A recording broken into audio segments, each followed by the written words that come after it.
Assalamualaikum warahmatullahi wabarakatuh. Saya Hayuning Puja.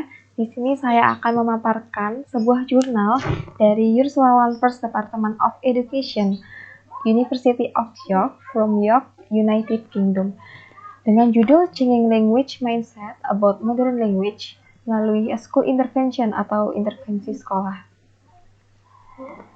Konsep yang akan saya paparkan ini yang pertama ada tujuan, lalu permasalahan, kemudian ketentuan penelitian, nanti ada juga pertanyaan penelitian, dan hasil dari pertanyaan penelitian, kemudian yang terakhir adalah kesimpulan dari jurnal ini. Nah, tujuan penelitian ini sendiri dalam konteks krisis pembelajaran bahasa Inggris, beberapa penelitian bertujuan untuk mempengaruhi sikap siswa terhadap bahasa melalui intervensi sekolah dengan hasil yang beragam. Lalu, mengubah pola pikir dalam pengaturan kemampuan campuran, termasuk siswa dengan pola pikir bahasa yang paling negatif. Nah, permasalahan dari jurnal ini sendiri, kompetensi bahasa di Inggris menjadi lebih penting daripada sebelumnya, karena kebutuhan meningkat untuk berkomunikasi dengan negara-negara yang bahasa Inggrisnya bukan bahasa resmi yang diakui di negara mereka. Karena bahasa Inggris adalah bahasa internasional, jadi di sini terdapat masalah dari hal tersebut gitu. Nah, saat ini Inggris bersama dengan Republik Irlandia menunjukkan kinerja terburuknya di Eropa dalam hal kompetensi bahasa di antara masyarakat umum, yang merugikan ekonomi Inggris setara dengan 3,5% dari produk domestik bruto.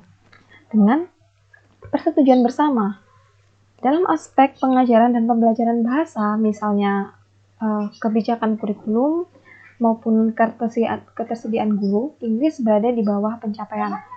Untuk mengontekstualisasikan krisis bahasa dalam sistem pendidikan Inggris, diperlukan penjelasan singkat tentang tempat belajar bahasa asing modern atau MFL di dalamnya.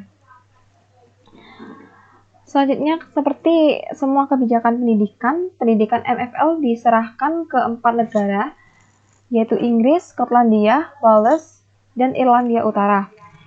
Di keempat negara ini, studi MFL diwajibkan hingga usia 14 tahun. Kalau di Indonesia setara dengan kelas 2 SMP, kurang lebihnya ya.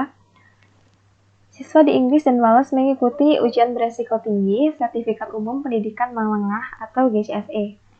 Pada usia 16 tahun, di semua mata pelajaran yang dipelajari hingga saat ini. Nah, lanjut ke ketentuan penelitian, ini ada peserta, intervensi, dan instrumen. Untuk peserta, penelitian ini dilakukan di wilayah Inggris bagian utara, wilayah dengan persentase penyelesaian MFL GCSE di bawah rata-rata nasional.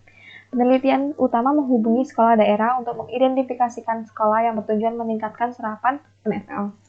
Yang kedua ada intervensi. Intervensi adalah campur tangan dari suatu lembaga ke lembaga yang lain.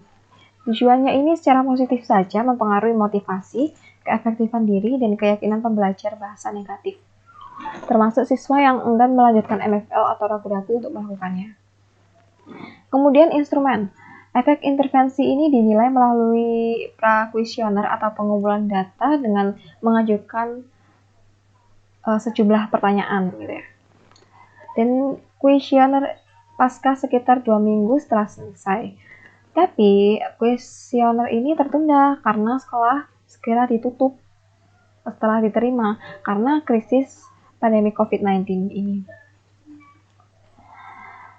Langsung ke pertanyaan, ada beberapa pertanyaan di sini.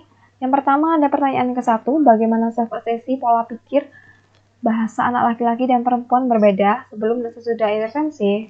Pertanyaan yang kedua, apakah kecenderungan siswa untuk memilih GCSE MFL berubah?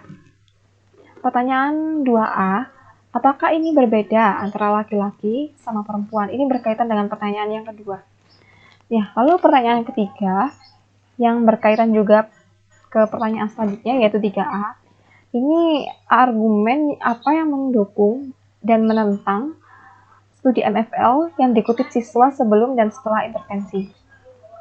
Lalu pertanyaan 3A-nya, apakah mereka berbeda sebelum atau sesudah intervensi antara kelompok intervensi dan kelompok kontrol dan antar gender?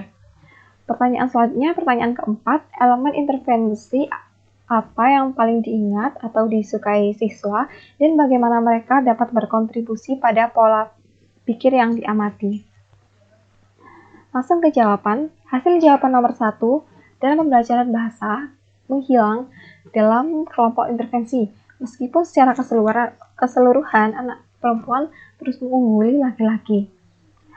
Kami mengamati bahwa perbedaan gender dalam sesi ini lebih kuat pada awalnya saja, dan bahwa intervensi tampaknya membawa pengaruh penyetaraan gender kecil adalah rasa hormat. Jadi saling menghormati antar gender tersebut. Pertanyaan kedua, hasilnya adalah ada. Tanggapan dialokasikan kedua kelompok, yaitu kelompok yang lebih cenderung mengira tidak versus kelompok yang mereka lebih cenderung ragu-ragu. Memungkinkan jumlah yang cukup untuk uji tes untuk memeriksa perbedaan yang signifikan. Hasilnya ditunjukkan mereka yang berada dalam kelompok intervensi yang lebih cenderung pada prates, menunjukkan diri mereka hanya sedikit lebih cenderung pada postes. Pertanyaan 2A. Jawabannya adalah berbeda. Uji tes mengkonfirmasi bahwa peningkatan kecenderungan anak perempuan untuk mengambil MFL GCSE pasca intervensi adalah sekitar 2 kali lipat dari kelompok perempuan kontrol dengan efek sedang, sedangkan laki-laki dengan efek yang besar. Pertanyaan ketiga, jawabannya adalah argumen mendukung yang diberikan oleh kelompok intervensi sebelum intervensi adalah alasan intrinsik dan manfaat instrumental untuk rencana perjalanan, pendidikan, dan karir profesional. Nah, argumen menentang ini terletak pada sifat komentar. Ada sedikit perbedaan antara laki-laki dan perempuan yang mengungkapkan ketidaksukaan terhadap MFL atau merasa sulit. Hasil jawaban yang nomor 3A, ini jawabannya adalah tidak ada efek seperti itu pada siswa kelompok kontrol yang dipilih untuk melanjutkan MFL. Hal ini menunjukkan bahwa intervensi mungkin telah mempengaruhi pola pikir bahasa secara positif pada beberapa siswa. Pertanyaan yang terakhir, hasil jawabannya adalah para siswa mengatakan bahwa mereka sangat menyukai belajar tentang keragaman bahasa global, khususnya pembelajaran tentang linguistik global yang penting. Bahasa dunia selain bahasa Inggris mungkin telah berkontribusi pada perubahan dalam keyakinan peserta didik yang diamati dalam kelompok intervensi.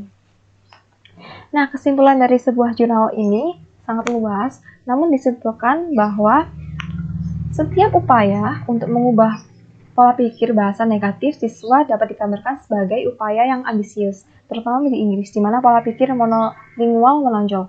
Diingat bahwa intervensi ini terbatas dalam waktu yang tersedia. Tujuannya adalah menimbulkan perubahan yang sederhana. Tetapi untuk melakukan pada semua siswa ini perlu fokus untuk memiliki pola pikir yang negatif dan paling tidak cenderung melakukan studi MFL. Kami mengamati bahwa perubahan dalam keyakinan pelajar lebih menonjol daripada dalam keefektifan diri. Dan kami juga mengamati lebih kuat dalam kecenderungan untuk melanjutkan MFL pada anak perempuan, yang juga memberikan umpan balik kualitatif yang lebih positif pada intervensi. Kami mengingat bahwa lebih banyak anak perempuan daripada anak laki-laki yang berkontribusi dalam data kualitatif secara keseluruhan.